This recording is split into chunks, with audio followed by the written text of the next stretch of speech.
نحمدہ ونصلی علی رسولہ الکریم اعوذ باللہ من الشیطان الرجیم بسم اللہ الرحمن الرحیم الصلاۃ والسلام علیک یا سیدی یا رسول اللہ وعلی آلک واصحابک واہل بیتک یا سیدی یا نور اللہ۔ محترم حاضرین، اللہ تعالیٰ نے قرآن مجید فرقان حمید میں ارشاد فرمایا، زعم الذین کفروا ان لن یبعثوا، کافر یہ خیال کرتے ہیں ہم اس دنیا میں آ گئے ہیں تو بس یہاں تک ہی ہے، جب ہم یہاں سے ختم ہوں گے تو ہر چیز ختم ہو جائے گی اور ہم کبھی کسی کے سامنے جواب دہ نہیں ہوں گے۔ خالق کائنات نے ارشاد فرمایا، اے میرے محبوب پاک صلی اللہ علیہ وآلہ وسلم، آپ ارشاد فرمائیں کہ اللہ تعالیٰ تمہیں ضرور دوبارہ زندہ کرے گا اور اللہ تعالیٰ تمہیں تمہارے اعمال سے بھی باخبر کرے گا، اور اللہ تعالیٰ جانتا ہے جو کچھ تم کرتے ہو۔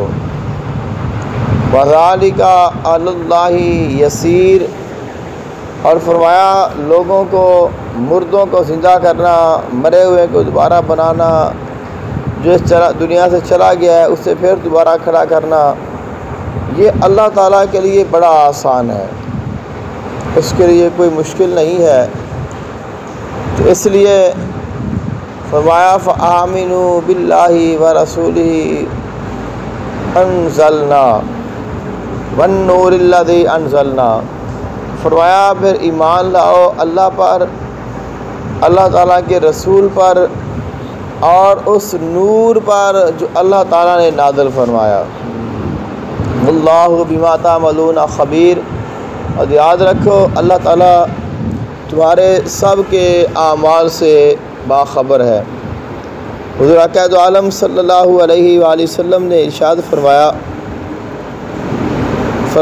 جو شخص من نفس ام مؤمن قربات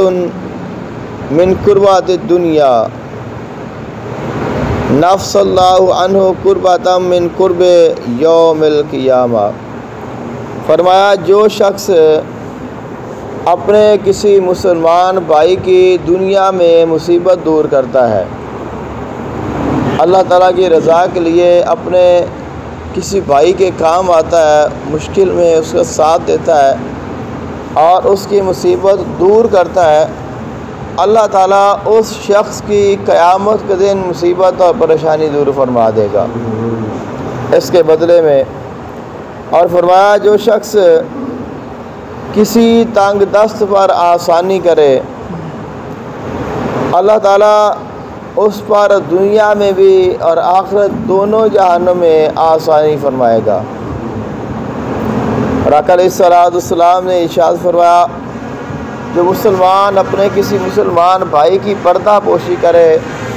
اس کا کوئی عیب آپ کے سامنے آ گیا، کوئی اس کی کمی آپ کے سامنے آ گئی، تو آپ نے اللہ تعالیٰ کی رضا سمجھتے ہوئے اس کے عیب پر پردہ ڈال دیا، تو آقا علیہ الصلوۃ والسلام نے فرمایا اللہ تعالیٰ اس شخص پر دنیا اور آخرت دونوں میں پردہ ڈال دے گا۔ حضور اقدس عالم صلی اللہ علیہ وآلہ وسلم نے ارشاد فرمایا جب تک کوئی بندہ اپنے کسی مسلمان بھائی کی مدد کرتا ہے اور اس کی مدد میں مشغول رہتا ہے، تب تک اللہ تعالیٰ اس انسان کی مدد کرتا رہتا ہے، اللہ تعالیٰ اس کے لیے آسانیاں پیدا فرماتا رہتا ہے اور اللہ تعالیٰ اس کے لیے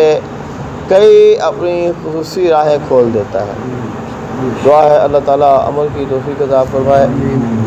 افضل ذکر لا الہ